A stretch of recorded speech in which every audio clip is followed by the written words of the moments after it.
Surabaya Mengaji. Yuk, dukung dakwah Surabaya Mengaji. Salurkan harta terbaik Anda untuk operasional dakwah.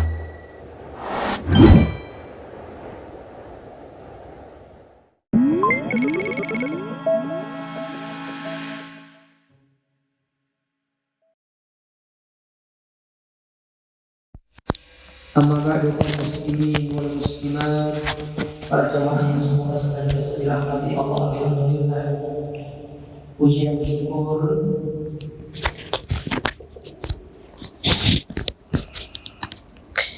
kita panjatkan kepada Allah Subhanahu wa taala atas segala nikmat yang Allah berikan kepada kita di kesempatan ini, sehingga kita bisa melanjutkan kembali kajian kita dari Syarah Arba'in An-Nawawiyah yang ditulis oleh Fadilatul Syekh Muhammad Ibn Shalih Al-Utsaimin rahimahullahu ta'ala.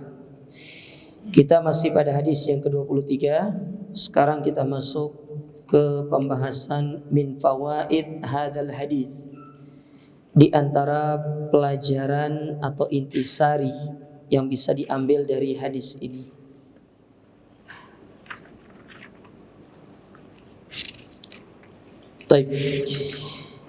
Yang pertama, hadis ini mengajarkan kepada kita al-hassu ala tuhuri, anjuran untuk bersuci, al-hissi wal ma'nawi, baik secara hissi ataupun secara maknawi.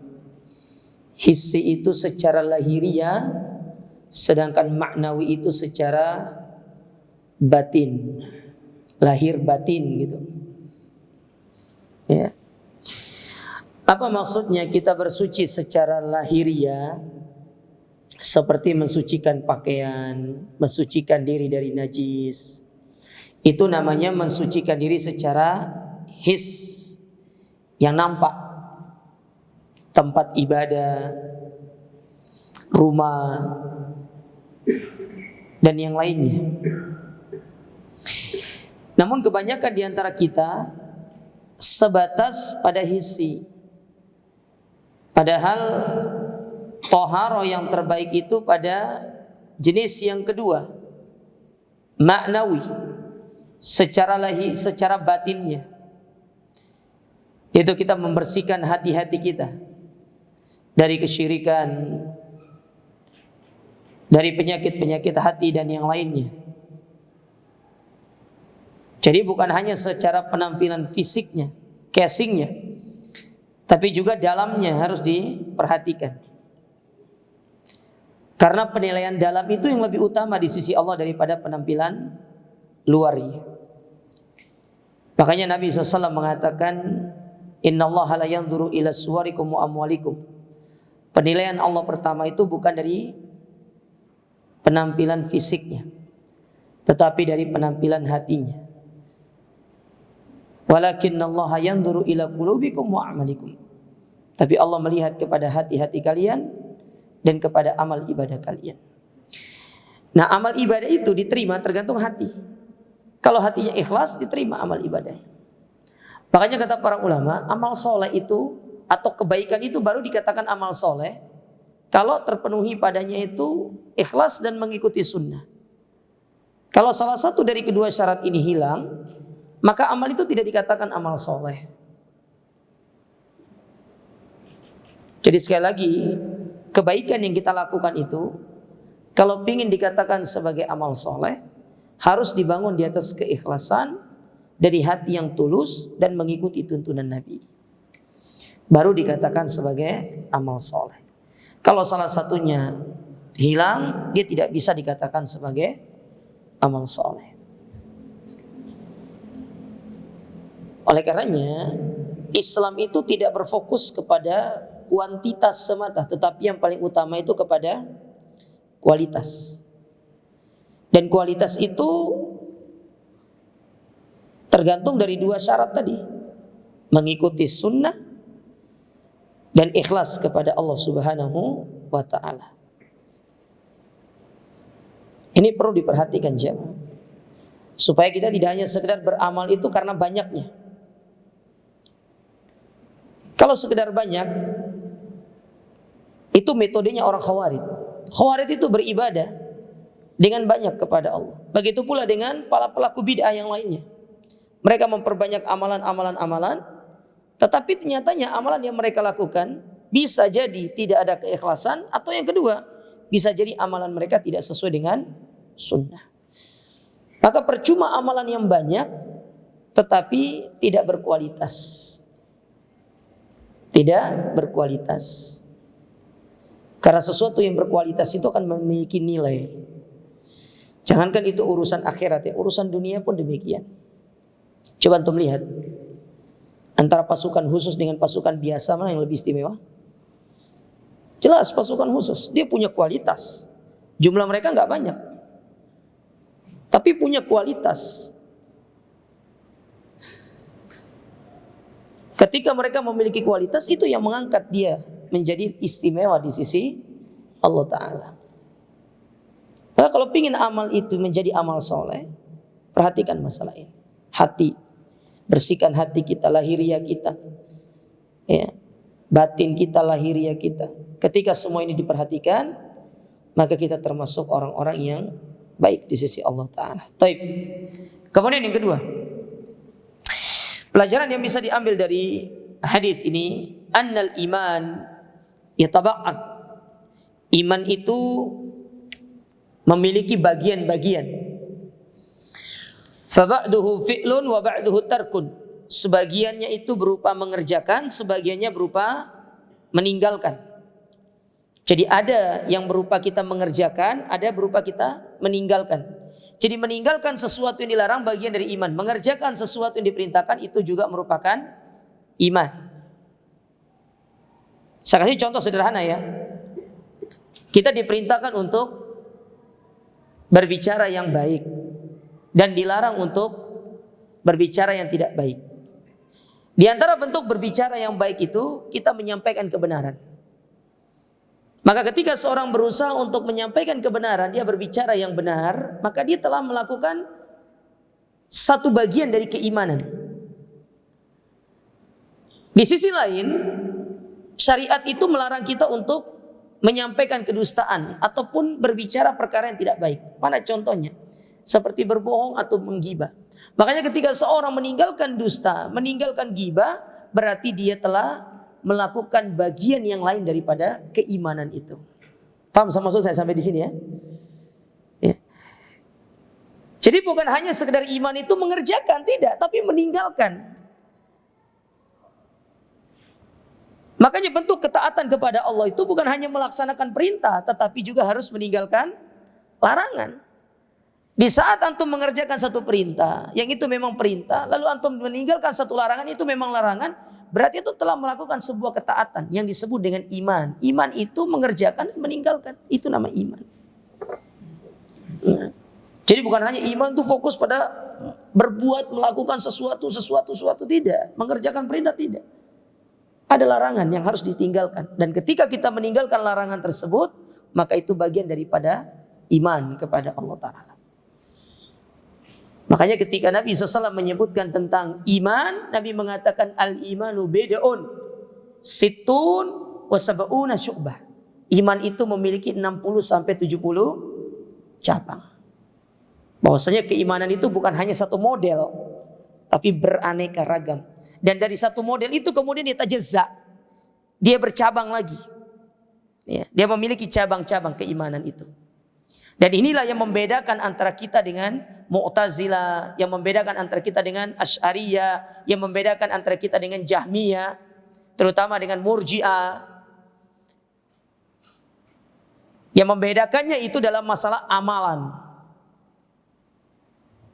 Terutama dengan orang Murji'ah. Kata orang Murji'ah, mau dia sholat, mau dia nggak sholat, dia tetap imannya sama. Karena iman itu statis, tidak dipengaruhi oleh amal. Sementara kita meyakini iman itu dinamis. Dia bisa naik dengan amalan, dia akan turun dengan kemaksiatan. Ya. Paham maksud saya ya? Ya.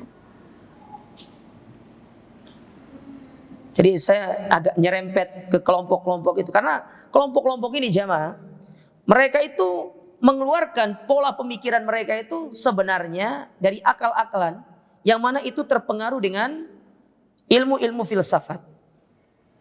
Terpengaruh dengan orang-orang filsafat. Seperti Al-Farabi, kemudian Ibnu Sina, kemudian Ibnu Arabi. Ini gembongnya ahlul kalam, orang-orang filsafat dari kaum muslimin. Jadi yang mempopulerkan ilmu filsafat dari kalangan kaum muslimin ini 3 orang ini. Yang pertama Al-Farabi, kemudian Ibnu Sina. Ibnu Sina ini dia terobsesi dengan pemikiran Al-Farabi. Dia tidak pernah belajar sama Al-Farabi, tapi dia hanya membaca bukunya Al-Farabi. Dia tidak pernah ketemu langsung. Sebagaimana Al-Farabi ini sangat terkontaminasi dengan pemikirannya Aristoteles, dia tidak pernah ketemu sama Aristoteles, tapi membaca karangannya Aristoteles. Ya. Sehingga itu dibawa ke dalam tubuh kaum muslimin. Dan itu merusak akidah, merusak agama. Ya. Nah, dari 3 orang ini berkembang, kemudian nanti pemikirannya diambil oleh Asy'ariyah, Mu'tazilah, Jahmiyah dan yang lainnya. Ya. Nah, jadi iman itu dia yatajazza, yataba'at, punya bagian. Ya. Ada keimanan yang ada bagian yang paling tinggi, ada kebagian yang paling rendah. Makanya Nabi SAW ketika menyebutkan hadis tadi, iman itu memiliki cabang, lalu diberikan contoh. Kata Nabi SAW, wa a'laha, derajat keimanan yang paling tinggi, qauluhu la ilaha illallah. Itu seorang mengamalkan kalimat la ilaha illallah dalam kehidupannya. Dan kalimat la ilaha illallah itu banyak poinnya. Ada maknanya, ya, kemudian ada syaratnya, ada rukunnya, ada pembatalnya. Ini harus dipahami semua. Itu diamalkan dalam kehidupan sehari-hari.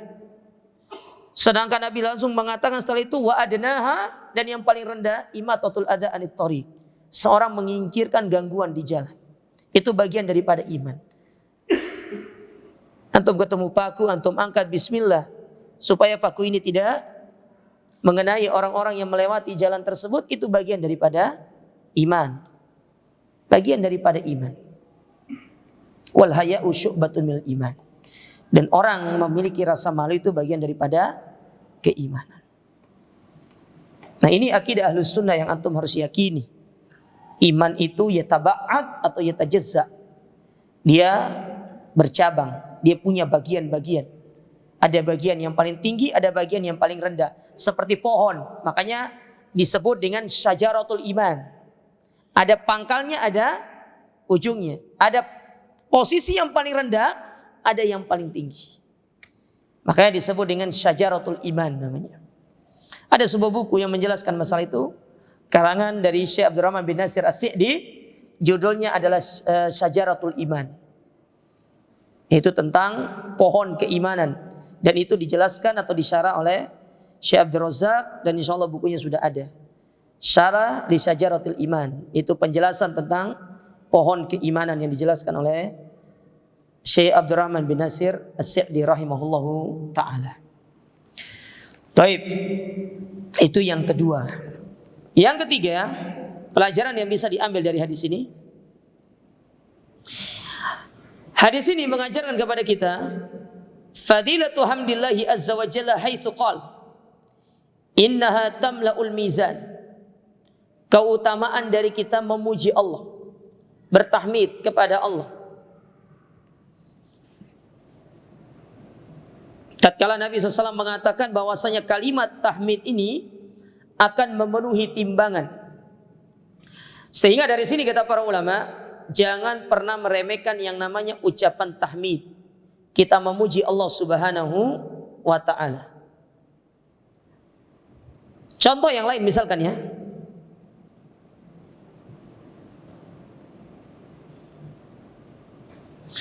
Di antara keutamaan dari tahmid ini,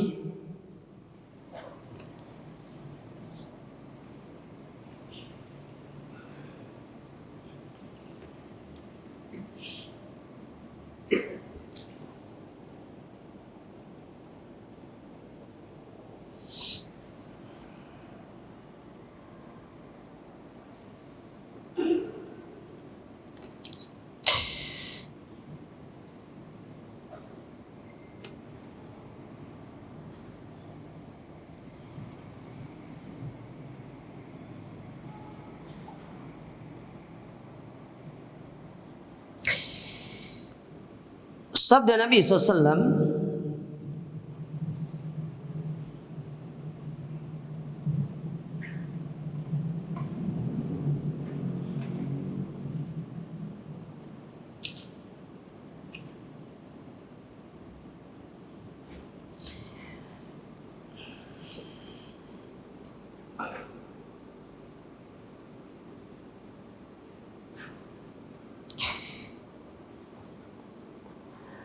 dari hadis yang diriwayatkan oleh Imam Ahmad dari sahabat Abdullah ibn Amr ibn As radhiyallahu taala anhuma,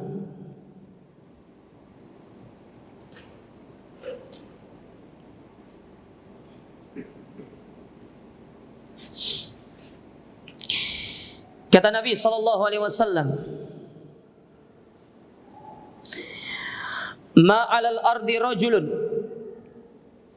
tidaklah seseorang di atas muka bumi ini, yaqul, dia mengatakan, la ilaha illallah, tiada ilah yang berhak diibadahi dengan benar melainkan Allah, wallahu akbar, wa subhanallah, walhamdulillah, wala haula wala quwata illa billah.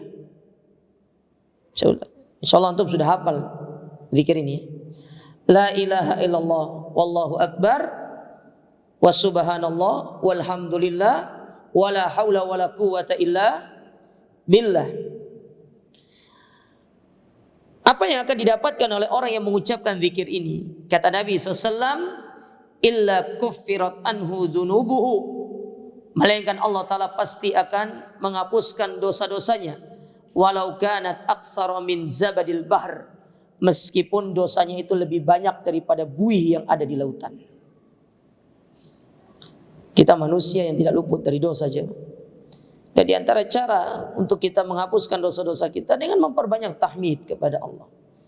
Kita mengucapkan tahmid, kita mengucapkan tahlil, kita mengucapkan takbir. Nah, dari sini kita bisa membantah orang-orang yang menuduh bahwasanya itu Salafi melarang kita bertasbih, bertahmid, bertahlil. Gak pernah kita melarang antum untuk melakukan yang demikian, mengingat bagaimana fadilah dari orang-orang yang mengucapkan hal itu. Tetapi yang kita kritisi itu ketika tahmid, tahlil, takbir yang antum ucapkan itu tidak sesuai dengan apa yang diajarkan oleh Nabi SAW. Itu yang perlu untuk dikritisi. Karena agama ini kan wahyu. Bukan lahir dari pemikiran seseorang, tidak, wahyu dari Allah. Dan segala perbuatan, segala ucapan yang kita keluarkan yang berkaitan dengan agama ini tidak boleh lepas daripada petunjuk Nabi SAW. Sehingga apa yang diucapkan, dilakukan di luar apa yang dicontohkan oleh Nabi, maka hal tersebut berpotensi jatuh ke dalam perkara baru dalam urusan agama. Berpotensi jatuh dalam perkara baru dalam urusan agama. Dan ini merupakan satu bentuk pernyataan dusta kepada Nabi SAW.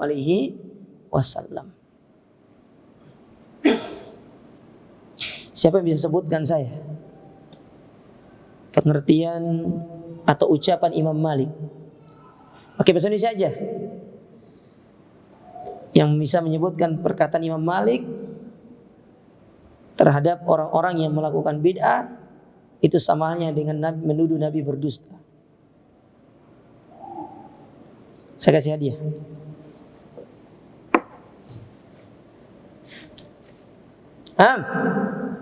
Mas dokter.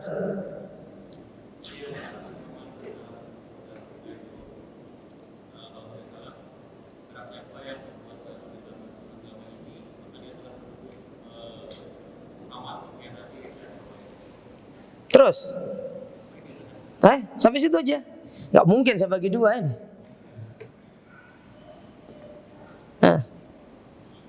Kurang dikit. Tapi gak apa-apa, antum sudah usaha. Bismillah.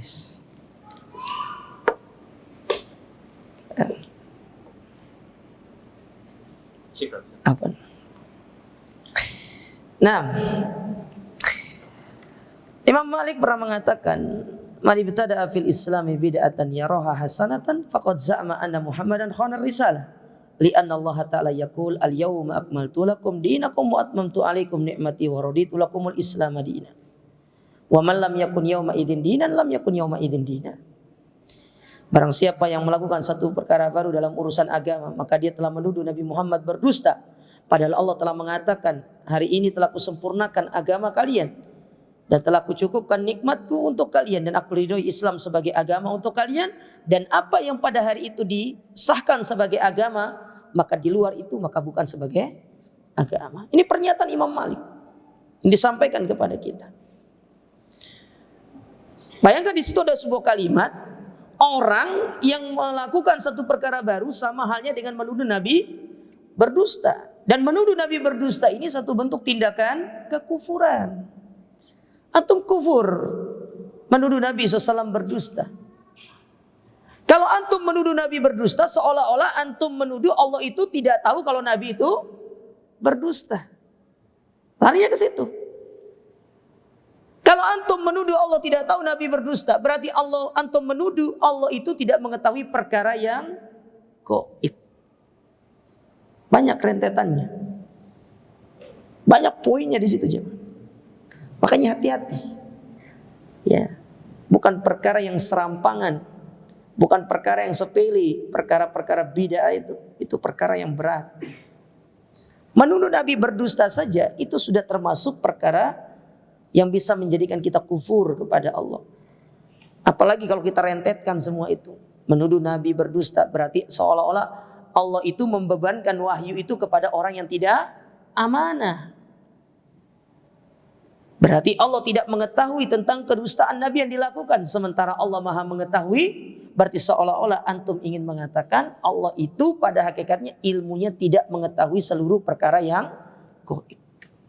Ini ucapan yang berbahaya. Maka ini perkara yang buruk disandarkan kepada Nabi SAW. Nah, jadi luar biasa sekali keutamaan kita bertahmid kepada Allah. Ya. Nah, adapun kaitannya dengan bertahmid ini memuji Allah, jangan. Kita memuji Allah. Umumnya kita bertahmid ini kan dalam perkara-perkara yang sifatnya nikmat kan ya.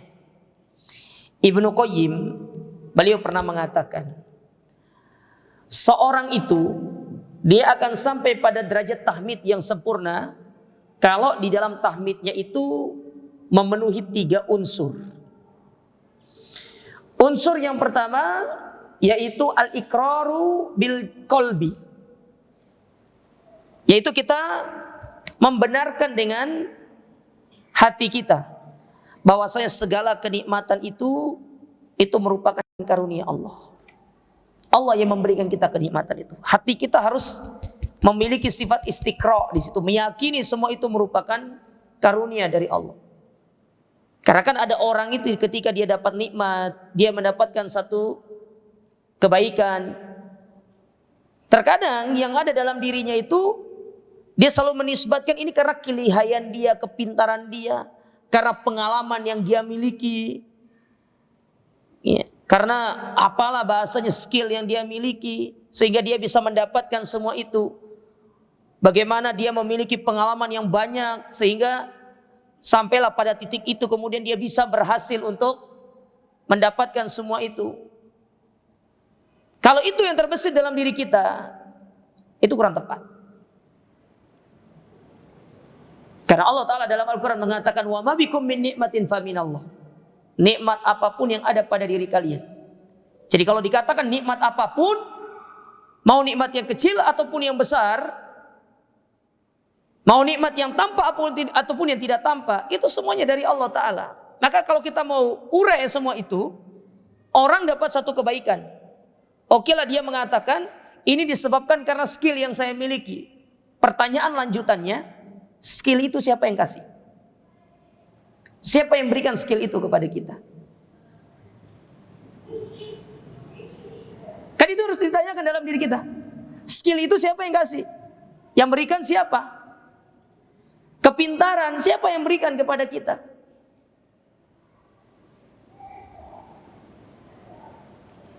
pertanyaan yang harus ditanya dalam diri kita. Kalau kita katakan Allah, ya sudah, selesai urusan. Kepintaran, skill yang kita miliki, kepiawaian yang kita miliki, itu semuanya karunia dari Allah Ta'ala. Tidak lepas dari karunia Allah. Makanya tidak boleh manusia itu menganggap dirinya semata-mata mendapatkan hal tersebut tanpa ada campur tangan Allah Ta'ala. Semuanya itu adalah karunia Allah. Ini yang pertama, ikrarkan dalam hati kita bahwasanya nikmat itu dari Allah. Yang kedua, kata Ibnu Qayyim, mengikrarkan dengan lisan. Kita memuji Allah dengan pujian-pujian yang diajarkan oleh Nabi SAW. Baik dengan mengucapkan Alhamdulillah yang paling sederhana, atau kita ucapkan yang lebih sempurna yang diajarkan oleh Nabi SAW. Alhamdulillah ya, binikmatihi tatimmus sholihat, misalkan. Intinya puji Allah Ta'ala. Atau dengan bahasa kita, dengan bahasa Indonesia tidak ada masalah. Tapi dengan bahasa yang diajarkan oleh Nabi itu lebih afdol. Misalkan kalau kita tidak bisa mengucapkan Alhamdulillahi binikmatihi tatimmus sholihat, lisannya terlalu berat, ya udah pakai bahasa Indonesia. Alhamdulillah, segala puji Engkau ya Allah, dengan segala nikmat-Mu, kebaikan-kebaikan bisa saya dapatkan. Gitu. Maka ketika kita mengucapkan itu sebagai bentuk kita merendahkan diri kita di hadapan Allah, bahwasanya kita tidak akan mampu mendapatkan semua ini kecuali karunia dari Allah.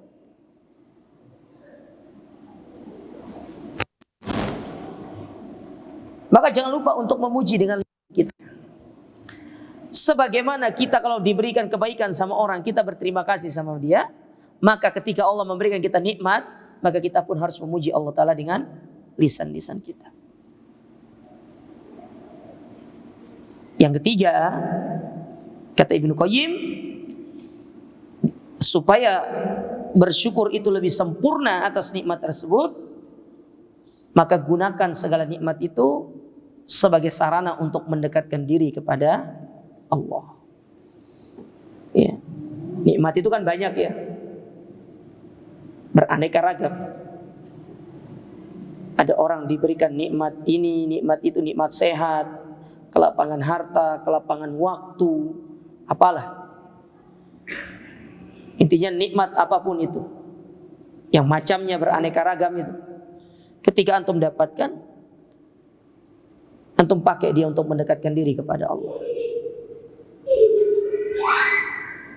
Termasuk nikmat kecerdasan. Antum cerdas dalam bidang apa, antum punya skill dalam bidang apa, gunakan itu untuk mendekatkan diri sama Allah Ta'ala. Masuk pula ke dalamnya nikmat berupa pekerjaan yang antum miliki. Antum bisa gunakan nikmat itu untuk mendekatkan diri kepada Allah. Contoh, Anda sebagai seorang dokter, gimana caranya untuk mendekatkan diri dengan nikmat tersebut? Antum bantu orang yang membutuhkan. Kadang ada orang yang ingin dia berobat, misalkan antum seorang dokter spesialis nih ya. Kadang ada kita dapati sebagian orang itu ingin berobat dengan pengobatan yang layak. Allah berikan kita nikmat itu. Benar, antum sekolah itu dengan biaya yang mahal. Tapi apa antum tidak bisa membantu orang yang membutuhkan itu?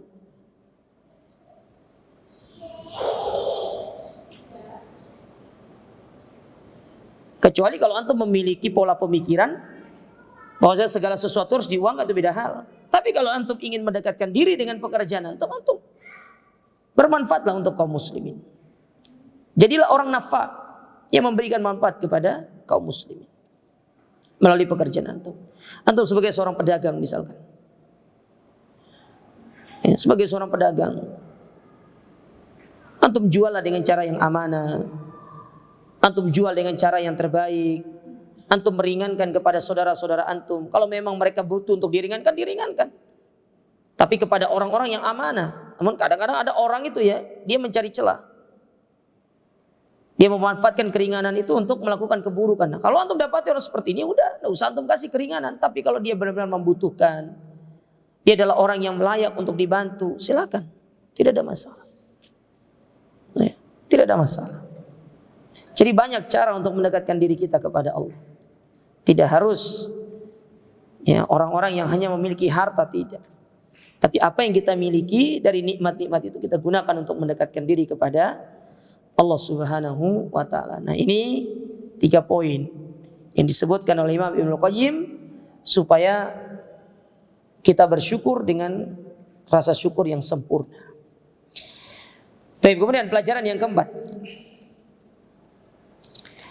Di antara pelajaran yang bisa diambil dari hadis ini pelajaran yang paling panjang. Saya akan baca semua karena penting. Isbatul mizan, menetapkan adanya timbangan. Ingat, antum tidak boleh membayangkan timbangan yang ada di akhirat seperti timbangan yang ada di dunia. Tidak sama. Meskipun disebutkan fisik dari timbangan atau ciri-ciri dari timbangan itu punya 2 daun timbangan, tapi tidak harus sama dengan timbangan yang ada di dunia. Karena kita belum pernah melihat timbangan itu seperti apa. Dia masih masuk dalam kategori perkara gaib. Yang jelas kita imani ada timbangan. Nanti akan disebutkan di sini kelompok yang menyimpang. Wal mizanu ja'a dzikruhu fil Qur'an iddata marrat. Allah sebutkan masalah timbangan ini di dalam Al-Qur'an dalam banyak ayat. Ja'a dzikruhu majmu'an wa dzikruhu mufradan, kadang datang dalam bentuk jama' plural, kadang datang dalam bentuk mufrad single, kadang datang dalam bentuk banyak, kadang datang dalam bentuk satu.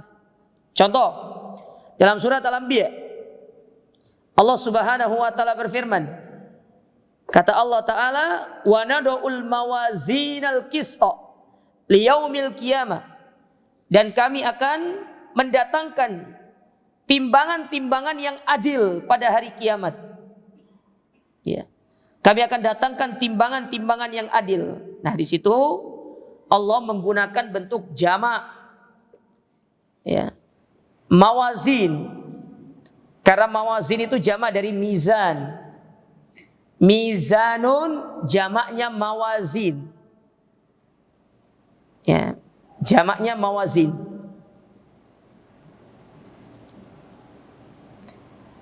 Dalam ayat yang lain,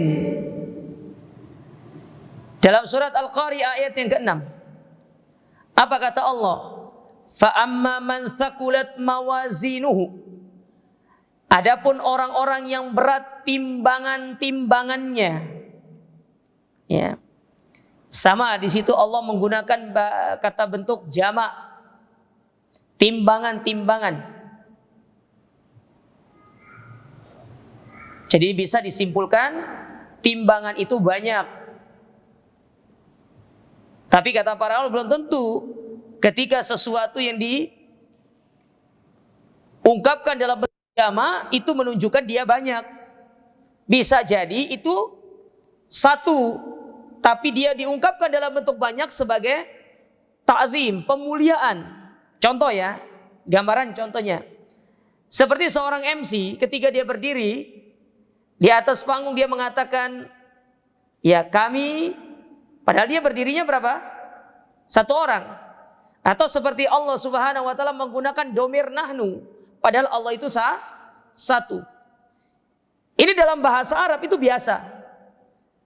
Ketika sesuatu itu satu lalu dipakai bentuk jamak, maka di situ nilainya adalah litta'zim, untuk memuliakan, sebagai pemuliaan terhadap hal tersebut. Maka digunakan bentuk jamak.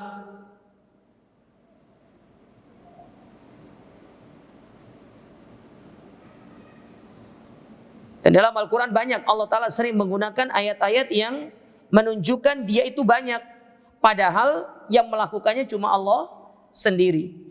Nanti bukan berarti nanti kalau antum terjemahkan ya, dan kami menciptakan, berarti kami di sini Allah itu banyak, berarti Tuhan itu banyak. Berarti yang benar itu orang Nasrani karena Tuhannya banyak. Enggak gitu pola pemikirannya. Enggak gitu konsepnya. Allah sudah katakan tentang dirinya Allah itu satu. Ketika Allah menggunakan bahasa kami, itu bukan berarti menunjukkan Allah itu banyak, tetapi litta'zim, untuk memuliakan dirinya. Sama seperti kita mengatakan kami berdiri di sini, padahal yang berdiri cuma berapa orang? 1 orang. Tapi sebagai pemuliaan kepada yang berbicara. Dia ingin memuliakan dirinya, tidak ada masalah seperti itu. Ya. Seperti ada Pak RT datang ke rumah, maksud kedatangan kami ke sini Pak. Nah, padahal Pak RT cuma satu datang itu. Ya. Padahal cuma satu orang, tapi dia ngomongnya kami. Itu li ta'zim namanya. Tidak ada masalah seperti itu. Itu permainan bahasa saja. Dan ini yang sering digunakan oleh orang-orang yang ingin membantah Islam, bahwasanya katanya Allah itu satu. Buktinya dalam Al-Quran Allah mengungkapkan bahasa dengan mengatakan kami, berarti Allah itu banyak. Nah, ini contoh orang gak paham bahasa itu. Ya, sama seperti ada orang yang kemarin yang backgroundnya itu buku terjemahan semua itu, sopo namanya itu. Itu buku terjemahan semua backgroundnya. Itu ngaku di ustadz, tapi belakangnya buku terjemahan semua. Anak kasih tahu antum ya, ustadz yang sejati itu tidak mungkin dia itu buku terjemahan yang banyak di rumahnya. Yang ada itu buku bahasa Arab. Kalau banyak di rumah buku terjemahan, itu bukan ustadz sejati namanya itu. Bisa jadi ustadz imitasi, ustadz jadi-jadian. Ustadz yang sejati itu baca literatur yang asli, baca sumber yang asli, bukan baca terjemahannya. Kalau dia bisa bahasa Arab, buat apa dia baca pakai bahasa Indonesia? Pakai aja bahasa Arab. Bahasa Arab itu yang akan mengantarkan dia kepada pemahaman ilmu itu sendiri kok. Ya. Sudah gitu, baca Qur'annya belepotan, salah pula. Potong ayatnya salah pula. Tapi dengan pedenya dia mengatakan, saya dulu mantan ustadz, ya Allah. Kasihan ya. Pingin terkenal kok gitu banget gitu loh. Ya. Kalau kita mengcopy istilah orang-orang sekarang itu, antum mau viral ya jangan sebodoh amat seperti itulah. Ya. Tapi memang benar kata para ulama, orang kalau pingin dia itu menjadi orang yang terkenal, orang yang viral, kata para ulama atabil ajaib, datanglah dengan membawa sesuatu yang menyelisihi adat kebiasaan. Isya antum akan viral, itu pasti. Makanya mereka melanjutkan dengan mengatakan al-junun funun, orang gila itu beraneka ragam. Antum kira orang gila tuh yang cuma di rumah sakit aja? Enggak gitu aja. Gila itu banyak modelnya, beraneka ragam. Termasuk orang yang mengaku dirinya sebagai ustadz kemudian dia murtad segala macam. Nah, itu contoh jenis kegilaan itu. Ya, enggak semua orang yang gila itu yang harus pergi ke rumah sakit, enggak harus ya. Banyak yang seperti itu. Yang aneh-aneh itu banyak. Sudah gitu, yang lebih parahnya ada orang yang ngikuti itu loh.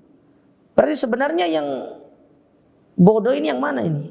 Yang diikuti atau yang mengikuti, kan gitu kan? Sudah tahu itu salah tapi ikuti. Subhanallah.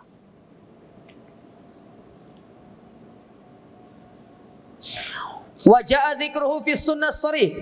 Demikian pula disebutkan di dalam hadis yang jelas tentang masalah mizan ini.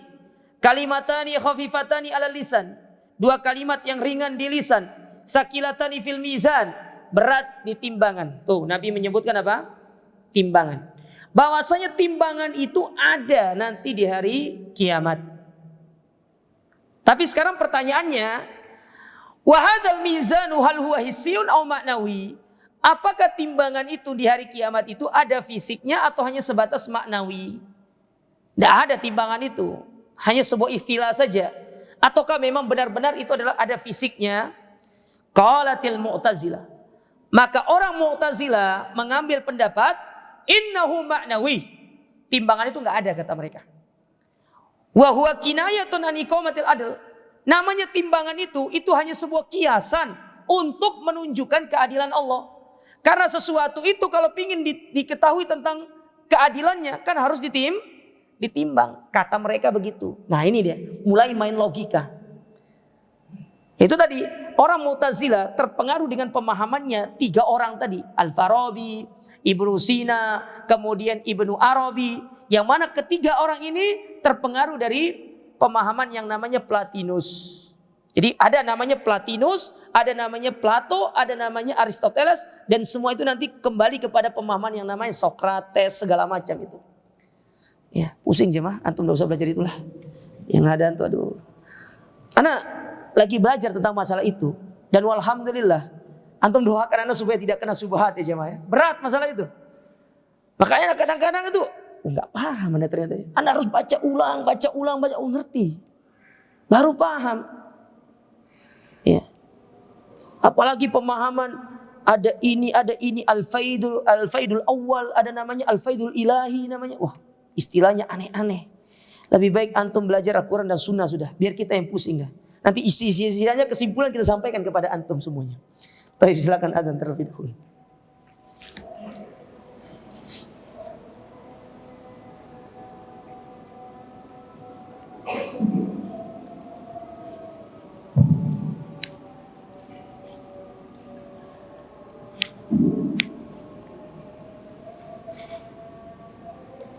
Allahu Akbar, Allahu Akbar.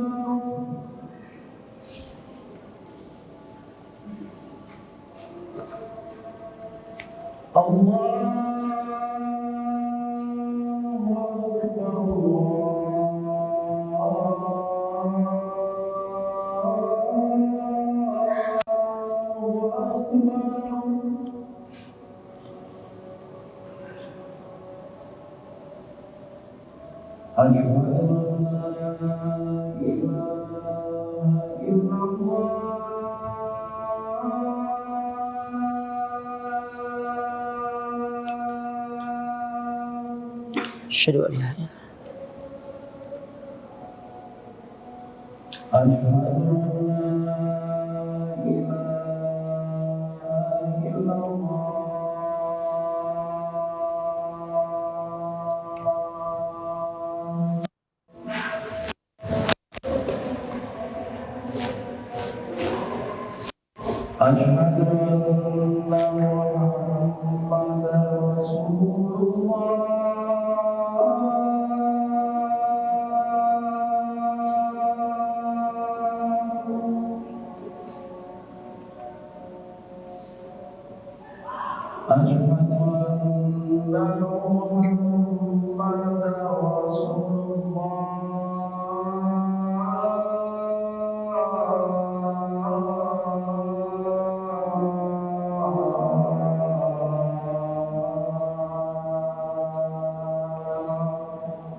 La haula wala quwwata illa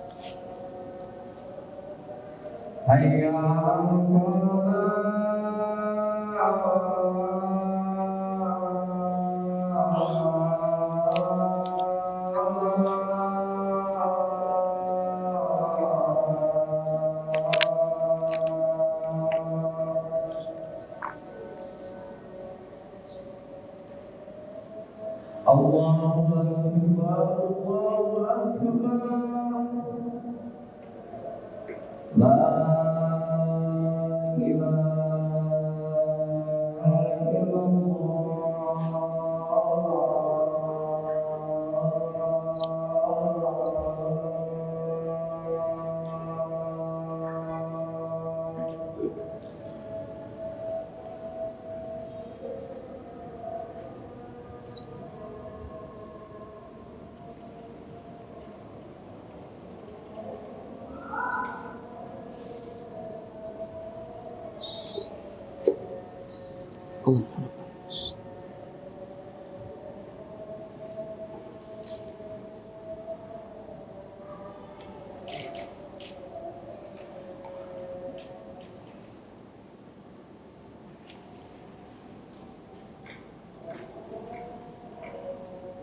Baik, kita ringkas sedikit.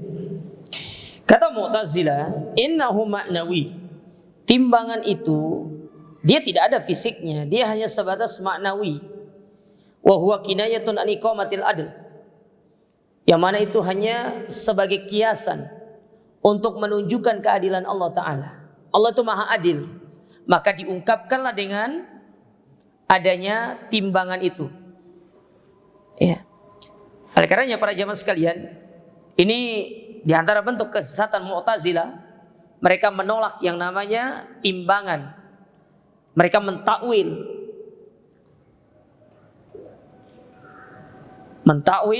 perkara-perkara yang disebutkan, bukan hanya tentang Allah, tetapi tentang perkara yang di hari kiamat yang bagi mereka tidak mungkin dengan akal mereka ditakwil, kemudian diselewengkan maknanya. Nah, ini diantara penyimpangan orang Mu'tazilah. Wa qaulus sahih, maka ucapan yang benar dalam masalah ini, annahu hissi, bahwasanya timbangan itu sesuatu yang akan ada di hari kiamat.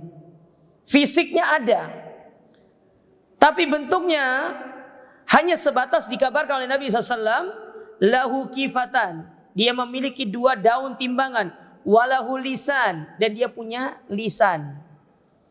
Antum jangan bayangkan nih, timbangan punya mulut, terus nanti kepalanya seperti apa, matanya gimana. Ya, cukup disampaikan hanya 2 daun timbangan punya lisan, itu aja. Sudah, stop, nggak usah antum mikir terlalu jauh. Kalau antum mikir terlalu jauh nanti pusing. Stop sampai di situ aja. Tuzanu bihi a'malu as-salihah wa sayyi'ah. Yang mana timbangan itu akan digunakan untuk menimbang amal soleh dan amal buruk. Jadi bukan hanya amal baik yang ditimbang, tapi juga amal keburukan. Makanya disebutkan dalam riwayat, yang baik ditaruh di daun timbangan sebelah kanan, yang buruk ditaruh di daun timbangan sebelah kiri. Tapi bentuk timbangannya, daunnya itu apakah dia bundar, ataukah trapesium kah, segitiga kah, hada wallahu a'lam, tidak ada yang tahu. Tidak ada keterangan yang lebih jelas dalam masalah itu. Maka jangan mencoba untuk menyelami hal-hal yang antum tidak tahu tentang masalah itu. Nanti lama-lama antum terjatuh ke dalam filsafat nanti. Pakai akal nanti. Ya. Nanti akan pasti membagaimanakan. Kalau sudah membagaimanakan, masuk nanti ke tasbih, menyerupakan. Ya. Dan itu pasti seperti itu. Ini hal yang tidak bisa diingkari oleh orang-orang yang menggunakan akal sebagai dasar dalam beragama. Makanya akal itu tuh kita harus yakini dia ada keterbatasannya. Dan akal itu sangat jauh dari kesempurnaan. Akal manusia itu terbatas, sangat terbatas. Tidak bisa memikirkan sesuatu yang tidak pernah dikabarkan oleh Allah Ta'ala dan Rasulnya secara gamblang. Tidak, terbatas. Wa huna yaridu iskal. Sekarang pertanyaannya, kata Syekh, ada pertanyaan yang sedikit mengganggu. Apa itu? Kaifa yuzanul amalu wa huwa laysa bijismin? Sekarang gimana caranya amal ditimbang? Sementara kan amal itu sifatnya abstrak, bukan yang sifatnya konkret. Kalau mungkin bahasanya, amal itu bukan hakikat, tetapi dia hanya sebuah perkara yang abstrak, tidak ada hakikatnya, dia tidak punya fisik dia itu. Amal itu kayak sabar, gimana caranya sabar mau ditimbang? Ya. Kan tidak ada fisiknya. Amal soleh itu nggak ada fisiknya, sesuatu yang sifatnya abstrak. Wa kaifal hamdu tamla'ul mizan wa hiya laysat bijismin. Sekarang bagaimana ucapan kalimat alhamdulillah itu bisa memenuhi timbangan sementara dia tidak ada fisiknya? Dia kan hanya sebuah ungkapan, sebuah pujian, sebuah ucapan yang dikeluarkan oleh manusia, nggak ada fisiknya. Gimana caranya mau ditimbang? Ya, gimana cara menjawabnya? Kalau orang yang berserah diri kepada dalil akan gampang untuk menjawabnya. Tapi kalau orang yang sudah menggunakan akal, maka dia akan memutar otaknya supaya akalnya itu berpikir. Jatuhlah dia dalam penyimpangan nantinya. Tapi dijawab sama saya. Wal jawab an kulli hadza sahlun. Jawabannya sangat mudah, kata beliau. Wa huwa anna Allah azza wa jalla qadirun an yaj'alal a'mal ajsaman wal ma'ani ajsaman. Kata Syekh, Allah itu mampu untuk menjadikan sesuatu yang tidak ada fisiknya menjadi ada fisiknya. Mudah bagi Allah. Karena Allah Ta'ala itu adalah qadirun ala kulli syai'. Allah mampu atas segala sesuatu. Alam yathbut anin Nabi SAW. Bukankah telah datang dari Nabi SAW annahu akhbaro annal baqarata wa ala imran ta'tiyani yaumal qiyamah ka'annahuma gomatani au gobayat tadillani sahibahuma. Ya, kata Syekh ya menjelaskan perkara ini ya. Bukankah telah datang kepada Nabi dari Nabi sallallahu alaihi wasallam bahwasanya pada hari kiamat nanti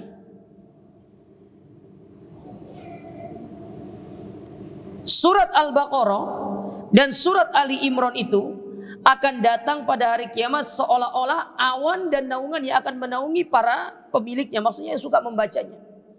Ya. Padahal keduanya itu adalah amal perbuatan. Surat Al-Baqarah yang kita baca, dia akan datang nanti sebagai awan yang akan menaungi kita, yang akan memberikan naungan kepada kita. Kemudian juga Nabi SAW menyebutkan tentang masalah kematian. Bukankah tentang kematian Nabi pernah menyebutkan tentang hadis yang berkaitan dengan kematian, bahwasanya Allah Ta'ala akan menjadikan kematian itu dalam bentuk seekor domba, ya, diwujudkan dalam bentuk seekor domba yang berwarna abu-abu. Lalu domba tersebut disembelih di antara surga dan neraka, tapi sebelumnya dipanggil seluruh penduduk surga dan neraka itu. Wahai penduduk surga, lihatlah ini. Wahai penduduk neraka, lihatlah ini. Ini kematian, aku sembelih. Maka kemudian Allah Ta'ala berkata kepada mereka, wahai penduduk surga, tetaplah di dalam surga selama-lamanya, dan wahai penduduk neraka, tetaplah kalian di dalam api neraka selama-lamanya. Nah, kematian itu nggak ada fisiknya, tapi Allah rubah fisiknya menjadi seekor domba. Dan Allah mudah melakukan semua itu. Kita tidak punya ilmu tentang hal tersebut. Cukup diimani bahwasanya amal soleh itu akan ditimbang, amal kebaikan itu akan ditimbang. Adapun wujudnya nanti seperti apa, wallahu a'lam bissawab. Apakah wujudnya dalam bentuk lembaran-lembaran kah? Apa wujudnya dalam bentuk apalah? Kita tidak ngerti. Nanti di hari kiamat baru kita akan bisa melihat. Makanya kita sebagai orang beriman, Ahlus Sunnah wal Jamaah itu cukup meyakini amal ditimbang, ada fisiknya. Adapun bentuk fisiknya seperti apa, hadza wallahu a'lam bissawab. Kalau antum berhenti sampai di sini, selesai. Urusannya selesai. Tapi kalau antum putar segala macam, mikirkan, gak masuk akal, gimana sesuatu yang sifatnya abstrak bisa kemudian dia berubah wujud menjadi sesuatu yang konkret. Ya, itu mudah bagi Allah, bagi kita mungkin sulit. Tetapi bagi Allah Ta'ala sangat mudah. Apakah kita akan meragukan kemampuan Allah, meragukan ilmu Allah Ta'ala? Tidak mungkin. Nah, dari sini kita bisa mengetahui bahwasanya kemampuan, ilmu, akal manusia itu terbatas. Maka ketika sesuatu yang disampaikan kepada kita, sesuatu yang di luar nalar kita, akal kita memikirkan hal tersebut, maka kita cukup mengatakan wallahu ta'ala a'lam, wallahu ala kulli syai'in qadir. Allah mampu atas segala sesuatu. Sudah gitu aja. Gak usah repot-repot mikirkan ini segala macam. Lama-lama kita kayak Mu'tazilah nanti. Ya, ujung-ujungnya nanti kalimat ada diawali dari tidak ada. Yang mana tidak ada diawali dari kata ada, yang dari tidak ada kemudian menjadi ada. Lalu dari ada menjadi tidak ada. Repot ya mah. Ya, antum yang ngomong aja enggak ngerti, apalagi kita yang dengar. Ya, antum yang ngomong kita enggak ngerti juga. Kita yang dengar lebih enggak ngerti maksudnya apa. Sudah simpel aja. Timbangan ada, fisiknya ada, bentuknya seperti apa? Wallahu a'lam bissawab. Amal ditimbang, fisiknya seperti apa? Wallahu a'lam. Intinya amal ditimbang. Itu aja repot. Ya. Kadang-kadang Gus Dur itu benar juga ngomongnya itu. Gitu aja repot katanya. Ya. Wallahu alam jamaah sekalian, ini yang bisa kita ambil pada kesempatan ini. Insyaallah kita masih lanjutkan pada pertemuan berikutnya. Aku qouli hadza subhanakallahumma rabbana bihamdika asyhadu an la ilaha illa anta astaghfiruka wa atubu ilaik. Wassalamualaikum warahmatullahi wabarakatuh.